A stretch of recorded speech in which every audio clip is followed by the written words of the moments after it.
প্রিয় বন্ধুরা, আজ আমরা হযরত মুহাম্মদ সাল্লাল্লাহু আলাইহি সাল্লামের জীবনী নিয়ে আলোচনা করব। প্রিয় নবীর জীবনীকে আমরা 5 পর্বে ভাগ করেছি। আজ আমরা প্রথম পর্ব আলোচনা করব, যেখানে হযরত মুহাম্মদ সাল্লাল্লাহু আলাইহি সাল্লামের জন্মলগ্ন থেকে হযরত খাদিজা রাদিয়াল্লাহু তাআলা আনহার সাথে বিবাহ পর্যন্ত ঘটে যাওয়া ঘটনা থাকবে। মানবজাতির ইতিহাস খুঁজলে পাওয়া যাবে আদম আলাইহিস সালাম আমাদের আদি পিতা, আর তারই হাতে হাওয়া আলাইহিস সালামকে সৃষ্টি করে আল্লাহ তাআলা অগণিত বনি আদম পৃথিবীতে ছড়িয়ে দিয়েছেন। যখন মানুষ স্বীয় দায়িত্ব কর্তব্য ভুলে বিপদগামী হতে বসেছে, তখনই অসীম দয়ালু আল্লাহ তাদেরকে সত্যপথ দেখানোর জন্য যুগে যুগে নবী ও রাসূলদেরকে এ ধরাপৃষ্ঠে পাঠিয়েছেন। আর যখন নবী রাসূলগণ দুনিয়া ছেড়ে চলে যান উম্মতদেরকে রেখে, তখন তারা পরকালের কথা ভুলে, নবীদের কথা ভুলে দুনিয়ামুখী হয়ে পড়ে, শুরু করে অপকর্ম। যে যুগটাকে এখনো মানুষ আয়ামে জাহেলিয়াতের যুগ বলে চিনে। জাহেল অর্থ অন্ধকার। যে যুগে ইসলাম তথা আলোর পথ ভুলে অন্ধকারে নিমজ্জিত ছিল তখনকার লোকেরা, তাই তাদের জাহেলি যুগ বলে আখ্যায়িত করা হয়। এই অন্ধকার যুগে জাহেলিয়াতকে দূর করতে এরই ধারাবাহিকতায় সর্বশেষ এবং সর্বশ্রেষ্ঠ নবী ও রাসূল হিসেবে মহান আল্লাহ তাআলা বিশ্বনবী মুহাম্মদুর রাসূলুল্লাহ সাল্লাল্লাহু আলাইহি সাল্লামকে এমন এমন উত্তম চরিত্রে সাজিয়ে পাঠিয়েছেন, যে জন্য মহান রাব্বুল আলামিন নিজেই ঘোষণা দিলেন যে চারিত্রিক এমন কোনো গুণ অবশিষ্ট ছিল না যা তার চরিত্রে অনুপস্থিত। যেমন আল্লাহ বলেন, আপনি অবশ্যই মহত্তম চরিত্রে অধিষ্ঠিত। যাকে বিশ্বজগতের মালিক আল্লাহ তাআলা উত্তম চরিত্রে সনদ দিয়ে পৃথিবীতে পাঠিয়েছেন। কেমন হবেন তিনি জেনে নিন আজকের ভিডিওতে। প্রিয় দর্শক, বিশ্বনবী হযরত মুহাম্মদ সাল্লাল্লাহু আলাইহি সাল্লামের সমগ্র জীবনী সম্পর্কে জানতে হলে পুরো ভিডিওটি শেষ পর্যন্ত দেখবেন। সময়টা 12 রবিউল আওয়াল মাসের সোমবার। আমিনার কোল আলো করে এক শিশু জন্মগ্রহণ করল। সোনার টুকরো এক শিশু, যাদের সৌন্দর্য তার কাছে হার মানে। আমিনা তার শ্বশুর আব্দুল মুত্তালিবকে এ সুসংবাদ পাঠালেন। এ খবর শুনে আব্দুল মুত্তালিব ছুটে এলেন। নবজাত শিশুকে দেখে তার হৃদয় মন প্রাণ স্বর্গীয় আনন্দে পরিপূর্ণ হয়ে উঠল। তাই বা হবে না কেন, এ যে আব্দুল্লাহর পুত্র। পরম আনন্দে তিনি সেই শিশুপুত্রকে বুকে তুলে নিলেন, কপালে মুখে চুমো খেলেন। তারপর তাকে নিয়ে কাবা শরীফে গিয়ে পৌঁছালেন। তাকে নিয়ে কাবা শরীফ তাওয়াফ করলেন এবং নাম রাখলেন মুহাম্মদ সাল্লাল্লাহু আলাইহি ওয়াসাল্লাম। মুহাম্মদ শব্দের অর্থ প্রশংসনীয়। সবাই যাকে পছন্দ করে, সবাই যাকে ভালো বলে। জন্মের 7ম দিনে আব্দুল মুত্তালিব উট কুরবানি করে সকল কুরাইশকে দাওয়াত করলেন। খাওয়া দাওয়া শেষ করে নিমন্ত্রিতদের মধ্য থেকে একজন বললেন, আব্দুল মুত্তালিব, কি মনে করে আপনার নাতির নাম মোহাম্মদ রাখলেন? বংশগত কোনো নাম রাখলেন না কেন? তিনি বললেন, আমি চাই স্বর্গ মর্ত্য জুড়ে সর্বত্রই তার প্রশংসা হোক, এমনকি স্বয়ং স্রষ্টাও তার প্রশংসা করুন। সম্ভ্রান্ত কুরাইশ কুলের রীতি ছিল, মায়েরা তাদের সন্তানদের নিজেরা দুধ খাইয়ে মানুষ করতেন না। গ্রামাঞ্চল থেকে দায়রা এসে শিশু সন্তানদের নিয়ে গিয়ে নিজেদের দুধ খাইয়ে তাদের বড় করে তাদের মায়েদের কোলে আবার ফিরিয়ে দিয়ে যেতেন। আবার তারা নতুন বাচ্চা নিয়ে যেতেন। যুগ যুগ ধরে এই রীতিনীতি প্রথা সে সমাজে প্রচলিত ছিল। এর ফলে বাচ্চারা খুব মোটা সোটা ও স্বাস্থ্যবান হতো। তাছাড়া শিশুরা ভালোমতো আরবি ভাষাও রপ্ত করে নিত। দায়দের বাচ্চা নিতে আসার মৌসুম অতিক্রান্ত হয়ে গিয়েছিল। মুহাম্মাদের জন্মের সমান কোনো দায় পাওয়া যায়নি। আব্দুল্লাহর এক ভাইয়ের নাম ছিল আবুল আহাব। সোয়াইবা নামে তার এক দাসী ছিল। 2-3 দিন যাবৎ আমিনা তার কোলের সন্তানকে দুধ খাইয়ে তাকে সোয়াইবার দায়িত্বে অর্পণ করেন। কথা ছিল, যতদিন দায় পাওয়া না যাবে ততদিন সোয়াইবা তাকে দুধ খাওয়াবেন। সোয়াইবার কিছুদিন দুধ পান করানোর মধ্যেই বনি সাদ গোত্রের দায়রা মক্কায় এসে গেল। দায়েরা শিশুর সন্ধানে ফিরতে লাগল। তারা ঘরে ঘরে গিয়ে বাচ্চার মায়েদের সেবা শুশ্রূষা করত। যে মায়ের যে দায়কে পছন্দ হতো, সে মা সে দায়ের হাতে তার শিশু সন্তানকে অর্পণ করতেন। সব মায়েরা পছন্দ মতো দায়দের কাছে তাদের সন্তানদের অর্পণে নিশ্চিন্ত হয়ে গেলেন। বাকি রইল শুধু একটি মাত্র দায়। তাকে কেউ পছন্দ করল না, কেননা সে ছিল কিছুটা কমজোর ও দুর্বল। গরিবও ছিল যথেষ্ট। তিনি ছিলেন আবু জুয়াইবার কন্যা হালিমা। সবশেষে একটি মাত্র বাচ্চায় রয়ে গিয়েছিল। তিনি ছিলেন আব্দুল্লাহর পুত্র মুহাম্মদ সাল্লাল্লাহু আলাইহি ওয়াসাল্লাম। মুহাম্মদ সাল্লাল্লাহু আলাইহি ওয়াসাল্লাম ছিলেন পিতৃহীন এক এতিম শিশু। সেজন্য তারা তাকে নেওয়ার ব্যাপারে কোনো আগ্রহ দেখায়নি। তাকে লালন পালনের মধ্যেও তারা কোনো লাভ দেখেনি। মনে করেছিল তাকে দুধ খাওয়ানো বেকার। তারা ভাবল, এরকম এতিম বাচ্চা নিয়ে কি লাভ? তার দাদা এর বিনিময়ে আমাদের কি দেবেন? তার মাই বা আমাদের কি দিতে পারেন? এবার ঘরে ফেরার পালা। দায়েরা যার সেই ঘরে ফিরে চলল। তাদের সবার কোলে একটা করে বাচ্চা, সেজন্য স্বভাবতই তারা খুব খুশি। হালিমার স্বামী তার সাথেই ছিলেন। হালিমা তাকে বললেন, আল্লাহর কসম, আমার ভীষণ দুঃখ পাচ্ছে। সমস্ত দায়েরা কোল ভরে বাচ্চা নিয়ে ঘরে ফিরে যাচ্ছে, আর আমার কোল এখনো খালি। আমি চাই ওই এতিম বাচ্চাটাকে নিয়ে আসি। খালি হাতে ফেরার চেয়ে একটা এতিম বাচ্চা নিয়ে ফেরাই ভালো। স্বামী বললেন, যাও নিয়ে এসো, এতে আর অসুবিধা কি, হয়তো আল্লাহ আমাদের ওতেই অনুগ্রহ করবেন।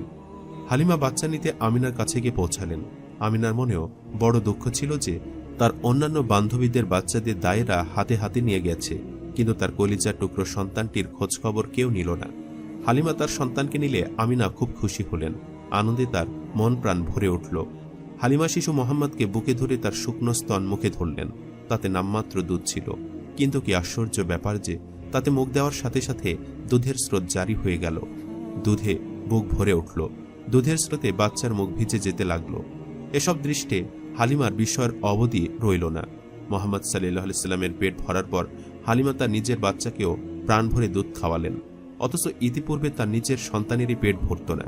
দুধ খেয়ে সে কখনোই সুতপ্ত হতো না, বুকের মধ্যে মুখ ঘষে আরো বেশি দুধ পাওয়ার চেষ্টা করত। হালিমার এক গাভীন উট ছিল, একেবারেই হালকা পাতলা দুর্বল। খিদে পেলে হালিমার স্বামী তাকে দহন করতে শুরু করলেন। বিস্ময়কর ব্যাপার, যে বাট সদা সর্বদা শুকনো থাকত তা দুধে ভরে গেল। তা থেকে টপ টপ করে দুধ পড়তে লাগল। হালিমার স্বামী তা পান করলেন। হালিমা নিজেও পান করলেন, প্রাণ ভরে পান করলেন। পরম পরিতৃপ্তিতে তন মন প্রাণ ভরে উঠল। রাত হলে আগে দুই বাচ্চাকে শুয়ে দিয়ে তারপর দুজন শুয়ে পড়লেন। পরিপূর্ণ ও পরিতৃপ্ত নিদ্রায় দুজনে বেঘোর হয়ে গেলেন। সকাল হলে হালিমার স্বামী বললেন, হালিমা, আল্লাহর কসম, তুমি এক পবিত্র সন্তান পেয়েছ, তোমার কি মনে হয়? হালিমা বললেন, আল্লাহর কসম, আমারও তাই মনে হয়। দায়দের কাফেলা ঘরে ফিরে চলল। হালিমার গাধা সকলের আগে আগে হেঁটে চলল। সাথে দায়েরা তা দেখে বলল, আহারে, ও জোয়াইবের মেয়ে, একটু দাঁড়াও না, আমাদেরও সাথে করে নাও। আরে, ও তো সেই গাধাটি যাতে চড়ে তুমি এসেছিলে। সে তো রাস্তায় হাঁটতে হাঁটতে থেমে যাচ্ছিল, বারবার তুমি পিছিয়ে পড়ছিলে। হালিমা পরম আনন্দে বললেন, আল্লাহর কসম, এ তো সেই গাধাটি। সাথীরা বললেন, আল্লাহর কসম, এ তো বড় আশ্চর্য ব্যাপার। হালিমার বাড়িতে এখন অনবরত অনুগ্রহ বর্ষিত হতে লাগলো। সমস্ত কিছুতেই বরকতে প্রকাশ ঘটতে লাগলো। বাড়ির পোষা প্রাণীরা মোটা তাজা হয়ে উঠল। গাভীন প্রাণীর স্তন দুধে ভরে উঠল। প্রিয় নবী হযরত মুহাম্মদ সাল্লাল্লাহু আলাইহি সাল্লাম দেখতে দেখতে 2 বছর অতিক্রান্ত হয়ে গেল।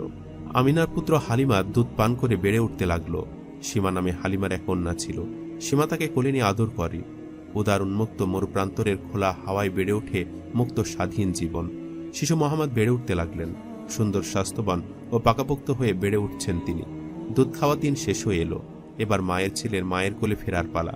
ঘরের ছেলে ঘর আলো করে ঘরের শোভা বর্ধন করবেন। কিন্তু প্রাণ প্রাচুর্যে ভরা এ বরকতময় শিশুপুত্রের বিচ্ছেদ হালিমা সহ্য করবেন কিভাবে? এ শিশু তো দয়ার প্রতিমূর্তি, সুখের সাধনার সৌভাগ্যের প্রতীক। কোনো প্রকারে তাকে ত্যাগ করার জন্য তিনি প্রস্তুত নন। তার ইচ্ছে যে এ পুণ্যাত্ম শিশুর কল্যাণে তার গরিবের সংসারে বরকতের ধারা অব্যাহত থাকুক। তিনি শিশু মোহাম্মদ সাল্লাল্লাহু আলাইহি সাল্লামকে নিয়ে তার মায়ের কাছে চললেন। তার মনের ইচ্ছা যে তার মায়ের অনুমতিতে শিশু মোহাম্মদ সাল্লাল্লাহু আলাইহি সাল্লামকে তার কাছে আরও কিছুদিন রাখবেন। আমিনার কাছে এসে বললেন, আমার ভয় হয় যে মক্কায় এ আবহাওয়ায় মোহাম্মদকে রেখে দিলে তার কোনো ক্ষতি হতে পারে। আপনি বিবেচনা করে তাকে আরও কিছুদিন আমার কাছে রাখার অনুমতি দিন, আরও একটু বড় হোক, তারপর আমি তাকে ঠিক সময় দিয়ে যাব। হালিমা আমিনার কাছে পিড়াপিড়ি করতে লাগলেন। বারবার একই কথা বলতে লাগলেন, তাকে বোঝাতে লাগলেন, মক্কার খারাপ আবহাওয়ার দোহাই দিতে লাগলেন। অবশেষে আমিনা রাজি হলেন, যার পর্নায় খুশিতে হালিমার মন প্রাণ ভরে উঠল। তিনি শিশু মোহাম্মদকে নিয়ে আবার বাড়ি পানে রওনা হলেন। মোহাম্মদ সাল্লাল্লাহু আলাইহি সাল্লাম আবার সেই দিগন্ত বিস্তৃত প্রকৃতির কোলে ফিরে এলেন। সেই খোলা মাঠ, প্রান্তর, মরুভূমি, বালির পাহাড়, স্বচ্ছ পাথরের টুকরো, সেই প্রান্তরে সাথীদের সাথে তিনি খেলা করেন। এসব স্বচ্ছ পাথর ছিল তার প্রিয় খেলার সামগ্রী, তাই নিয়ে তিনি খেলেন। অফটু পায়ে দৌড় ঝাঁপ করেন। দেখতে দেখতে মোহাম্মদ সাল্লাল্লাহু আলাইহি সাল্লামের বয়স 5 বছর পূর্ণ হয়ে গেল। মোহাম্মদ সাল্লাল্লাহু আলাইহি সাল্লামের আবার মায়ের কাছে ফিরে যাবার সময় হলো। হালিমার সাথে আবার বিচ্ছেদের সময় এসে গেল। মোহাম্মদের প্রতি হালিমার অপরিসীম স্নেহের সম্পর্ক গড়ে উঠেছিল। নিজের কলিজার টুকরো সন্তানের চেয়ে তা কিছুমাত্র কম ছিল না। তিনি হয়ে উঠেছিলেন তার নয়নের পুত্তলি ও কলিজার টুকরো। হালিমাকেও তিনি মায়ের মতো দেখতে অভ্যস্ত হয়ে উঠেছিলেন। তার প্রতি গড়ে উঠেছিল অপরিসীম শ্রদ্ধা। নবী সাল্লাল্লাহু আলাইহি সাল্লাম হওয়ার পরও হালিমা যখন তার কাছে আসতেন তখন তিনি শিশুর মতো সরল ও সশ্রদ্ধ চিত্তে বলতেন, আমার মা এসেছেন, আমার মা এসেছেন। মা বলতে তিনি যেন পাগল হয়ে যেতেন। মুহাম্মদ সাল্লাল্লাহু আলাইহি সাল্লামকে ত্যাগ করা হালিমার জন্য ছিল এক মর্ম পীড়াদায়ক ব্যাপার। কিন্তু তা হলেও কি হবে, বাস্তবকে তো মেনে নিতে হবে, বাড়ি তো তাকে পৌঁছে দিতেই হবে, আর রাখা তো সম্ভব ছিল না। আরও একটা ব্যাপার ঘটেছিল, যে কারণে তিনি তাকে নিজের কাছে রাখতে সাহস পাচ্ছিলেন না, দ্রুত মায়ের কাছে পৌঁছে দিতে ব্যস্ত হয়ে উঠেছিলেন। একদিন তিনি বসেছিলেন, সাথে মুহাম্মদ সাল্লাল্লাহু আলাইহি ওয়াসাল্লামও ছিলেন। সে সময় হাবশার কয়েকজন খ্রিস্টান সন্ন্যাসী সেখান দিয়ে যাচ্ছিল। শিশু মুহাম্মদ সাল্লাল্লাহু আলাইহি ওয়াসাল্লামকে দেখতে পাওয়া মাত্রই তারা দাঁড়িয়ে গেল। কাছে এসে তারা তাকে খুব মনোযোগ সহকারে দেখতে লাগলো। এক এক করে খোঁজ নিতে শুরু করলো। তারা হালিমাকে জিজ্ঞেসও করল, এ বাচ্চা কার? তারপর তারা নিজেদের মধ্যে বলাবলি করতে লাগলো, নাও এ বাচ্চাকে আমরা নিয়ে যাই, এর মধ্যে মহাপুরুষের লক্ষণ স্পষ্ট, কালে সে একজন মহাপুরুষ হবে, আমরা বুঝতে পেরেছি এ ভবিষ্যতে কি হবে। হালিমা তাদের মতলব বুঝতে পারলেন। তাদের মনোভাব আর চক্রান্ত দেখে তিনি ঘাবড়ে গেলেন। চিন্তা করলেন, যদি তারা কেড়ে নেয়, যদি এসে তারা কেড়ে নিয়ে চলে যায়, তাহলে তো সর্বনাশ হয়ে যাবে। তিনি আর বিলম্ব না করেই তাকে লুকিয়ে নিয়ে অতি দ্রুত সেখান থেকে চলে গেলেন। তিনি কলিজার টুকরো বাচ্চাকে নিয়ে তাদের সামনে থেকে পালিয়ে যেতে পারবেন আশাও করতে পারেননি। তিনি ভীষণ ভীত সন্ত্রস্ত হয়ে পড়েছিলেন। যত তাড়াতাড়ি সম্ভব আমিনার সন্তান তিনি আমিনার কাছে পৌঁছে দিলেন, যার ধন তার কাছে সমর্পণ করেই তারপর তিনি শান্তি পেলেন। দাদার অভিভাবকত্বে ও মায়ের স্নেহ মমতায় বেড়ে উঠতে লাগলেন শিশু মোহাম্মদ। দুজনেরই অপরিসীম স্নেহ মমতা ছিল মোহাম্মদের প্রতি। দুজনেই তাকে চোখে চোখে রাখেন, সর্বদাই তার প্রতি নজর রাখেন। ইতিমধ্যেই তার বয়স 6 বছর পূর্ণ হল। এবার তার মায়ের মনে ইচ্ছা জাগল মদিনায় গিয়ে স্বামী আব্দুল্লাহর কবরটি দেখে আসতে। এবার তিনি মদিনায় চললেন, সাথে মোহাম্মদকেও নিলেন। উম্মে আয়মান নামে তার স্বামীর এক দাসী ছিল, সঙ্গে সেও গেল। মদিনায় বনু নাজ্জার নামে এক বিখ্যাত গোত্র ছিল। মুহাম্মদ সাল্লাল্লাহু আলাইহি সাল্লামের দাদার মাতুল কুল ছিল ওই কুলের সাথে সম্পর্কিত। আমিনা মদিনায় সেখানে গিয়ে উঠলেন। আমিনা মদিনায় পৌঁছে তার কলিজা টুকরো সন্তানকে সেই ঘরটি দেখালেন যেখানে তার পিতা আব্দুল্লাহ মৃত্যুবরণ করেছিলেন। সে জায়গাও দেখালেন যেখানে তিনি পরম শান্তিতে নিদ্রা যেতেন। নিষ্পাপ বালক মুহাম্মদ সাল্লাল্লাহু আলাইহি সাল্লাম আজই সর্বপ্রথম অনুভব করলেন যে তিনি এক পিতৃহীন এতিম বালক। পিতৃশোকে আজই তিনি জীবনে সর্বপ্রথম মোহমান হলেন। বাপ হারানোর ব্যথা তিনি আজ প্রথম অনুভব করলেন। মদিনায় 1 মাস কাল অবস্থানের পর শিশুপুত্র মোহাম্মদকে নিয়ে আমিনা মক্কা অভিমুখে রওনা হয়ে গেলেন। আমিনা পথিমধ্যে তার স্বামীর মতোই গুরুতরভাবে অসুস্থ হয়ে পড়লেন। হুজাইফা থেকে 23 মাইল দূরে আবওয়া নামক গ্রামে পৌঁছে তার অবস্থা আরও খারাপ হয়ে পড়ল। তার ব্যাধি নিরাময়ের সকল প্রচেষ্টা ব্যর্থ হল। সেখানেই তিনি মৃত্যুমুখে পতিত হলেন। ওই স্থানেই তাকে সমাহিত করা হল। ভাগ্যের কি লিখন, আব্দুল্লাহও যেমন আমিনারও তেমন পরদেশে পরবাসে মৃত্যু হল। একইভাবে তাদের দাফন কাফন হল। নিজের গোত্র ও মাতৃভূমি কোথায়, আর তারা সমাহিত হলেন কোথায়? তিনি আগে ছিলেন পিতৃহীন এতিম, এখন হলেন পিতৃহীন এতিম। মা যতদিন ছিলেন ততদিন এতিম হওয়ার বেদনা অত তীব্রভাবে অনুভব করেননি। এবার মাও চলে গেলেন। এ শোক, এ ব্যথা রাখার জায়গা কোথায়? বাপের কবর দেখতে গিয়েছিলেন, ফেরার পথে মায়ের কবরও হতে দেখলেন। এখন তিনি একা। মা ছিলেন তখনও এতিম হওয়ার দুঃখ ছিল। এবার মা হারানোর সাথে সাথে তিনি একেবারে একা হয়ে গেলেন। শোকের পরে শোক, দুঃখের পরে দুঃখ। উম্মে আয়মান তাকে সাথে নিয়ে মক্কায় ফিরে এলেন। পিতৃহারা বালক মোহাম্মদ আজ বড়ই দুঃখাহত, বড়ই শোকাহত। এই দুঃখজনক ঘটনায় বৃদ্ধ আব্দুল মুত্তালিব ভেঙে পড়লেন। পিতৃহীন বালকের করুণ মুখ দেখে তার প্রতি দরদ আর স্নেহ ভালোবাসায় তার হৃদয় পূর্ণ হয়ে উঠল। তার প্রতি স্নেহ মায়া মমতা আগের চেয়ে বহুগুণ বেড়ে গেল। এবার তিনি আগের চেয়ে অনেক বেশি আদর যত্ন করতে লাগলেন। স্নেহ মমতায় তার প্রাণ ভরে দিতে লাগলেন। সদা সর্বদাই তার প্রতি লক্ষ্য রাখতে লাগলেন। বৃদ্ধ আব্দুল মুত্তালিব মোহাম্মদের প্রতি ভালোবাসায় শেষ পর্যন্ত পুত্রশোক ভুলে গেলেন। আব্দুল মুত্তালিব ছিলেন কুরাইশ কুলের নেতা। তিনি যখন কাবা ঘরের ছত্র ছায়াতলে বসতেন তখন তার আসন থেকে পুত্রেরা সম্মানবশত তার চেয়ে কিছু দূরে অবস্থান করতেন। কিন্তু মোহাম্মদ এলে তিনি তাকে কাছে ডেকে নিতেন। তিনি তার আসনে তাকে বসিয়ে স্নেহভরে তার গায়ে পিঠে হাত বুলিয়ে দিতেন। কিন্তু আফসোস, আব্দুল মুত্তালিবও আর বেশি দিন স্নেহডোরে তাকে বেঁধে রাখতে পারলেন না। মুহাম্মদ সাল্লাল্লাহু আলাইহি সাল্লামের যখন 8 বছর বয়স তখন দাদা আব্দুল মুত্তালিবও মৃত্যুমুখে পতিত হলেন। দাদার মৃত্যুর পর তিনি আবারও শোকাহত হলেন। জন্মদাতা জনক ও স্নেহময়ী জননীকে হারানোর পর পরম স্নেহভরে যে দাদা তাকে এতদিন আগলে রেখেছিলেন, এবার সেই দাদাও চলে গেলেন। তিনি আবারও এতিম হলেন। দাদা হারানোর শোক মা বাপ হারানোর শোকের চেয়ে কিছুমাত্র কম ছিল না।